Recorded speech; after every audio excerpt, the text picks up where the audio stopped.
Oh my god, I love this guy so much! And by the way, poor Iris. Pokemon Ranger, I choose you! What's up guys, it's your Ranger Boy here and welcome to another review of the Pokemon X, Y, and Z anime. Today, it's getting so fabulous with episode 49, the ultimate duo, Clemont and Cilan. The first time when I heard that Cilan would return to the anime, to be honest, I really was excited because if you guys still don't know, Cilan is actually one of my fave characters of all time in the Pokemon anime. And also one of the reasons I continue to watch Black and White. But at the same time, I was disturbed about the fact that his return also meant that Iris, unlike the other girls in the past, never made a comeback, which in my opinion is just unfair. But just like the writers did, let's put Iris aside and without any more hesitation and for the very last time before the Sun and Moon anime, let's get right into the review! Before the episode even started, I knew that something was fishy about the first scene because we are able to see Clement and Bonnie entering a fishing contest. But why is this situation so fishy, you ask? Because while Bonnie straight up isn't interested in fishing at all, Clement tries to win by inventing a fishing rod which basically does all the work for him, while he won't even have to move a single muscle.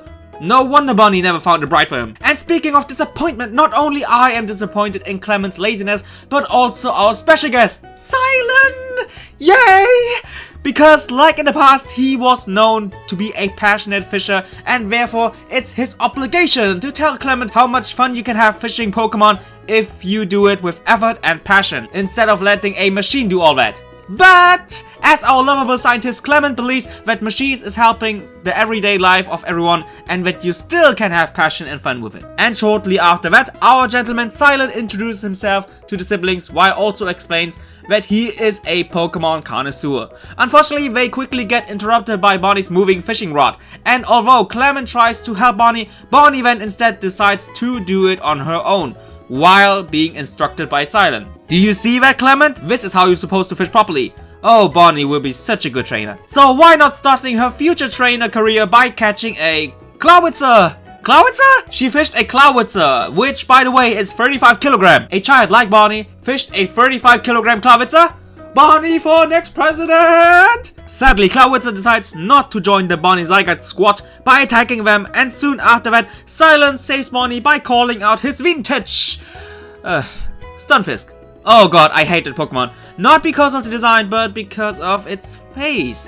This face describes something like, it's raping time. So all of the participants are leaving with empty hands, and because of that, Cilan decides to head to the Prism Tower next, because he's supposed to be a tower connoisseur as well, and therefore he definitely wants to check out the Prism Tower. By the way, for you guys who haven't watched Black and White, you might think that the whole connoisseur thing is ridiculous. Oh man, this is nothing compared to Black and White. Trust me, trust me. Thanks to that information, Bonnie reveals Clement as the Lumio's gym leader, and shortly after that, Cilan reintroduces himself as not only a Pokemon connoisseur, but also as the gym leader of Striaton City. Now the two gym leaders are heading towards the Prism Tower, but then suddenly Cilan discovers an underground station, which means one thing: it's evaluation time! Because I and many viewers of the Black and White series know that Cilan was also a Metro connoisseur as well. And I guess all the connoisseur stuff is a little bit too much for Bonnie, and she decides to get the fuck out of here! Just kidding, she was just curious about the train. Then out of nowhere, the underground is starting to move on its own, and soon Cilan and Clement discovered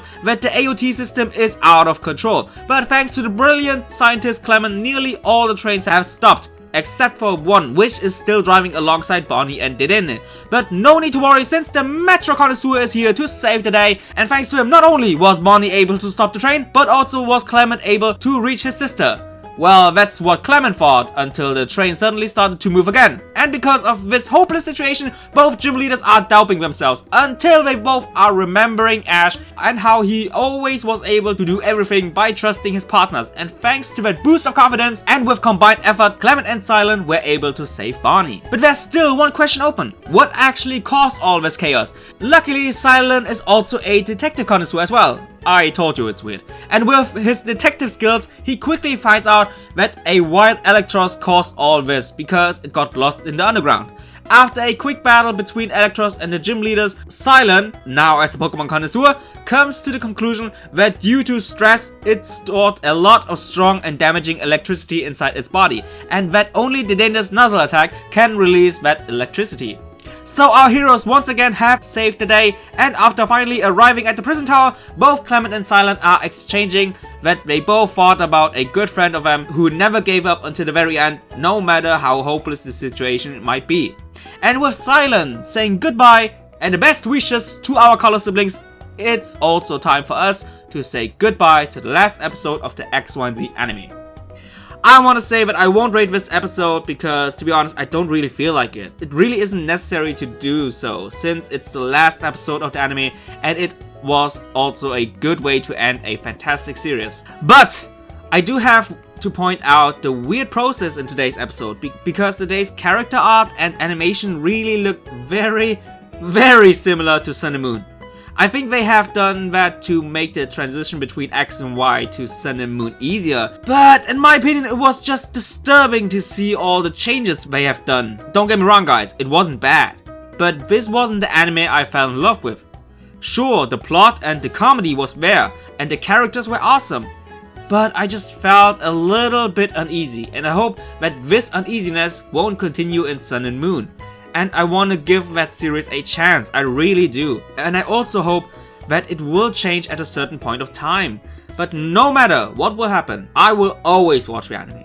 I will always watch the anime because I grew up with it and I could never give up on it, no matter what. And you shouldn't either. So guys, I really hope you enjoyed this last review of the Pokemon X and Y series. And like always, see you guys in the comment section down below, and hopefully see you guys next week for the Pokemon Sun and Moon anime. Bye guys!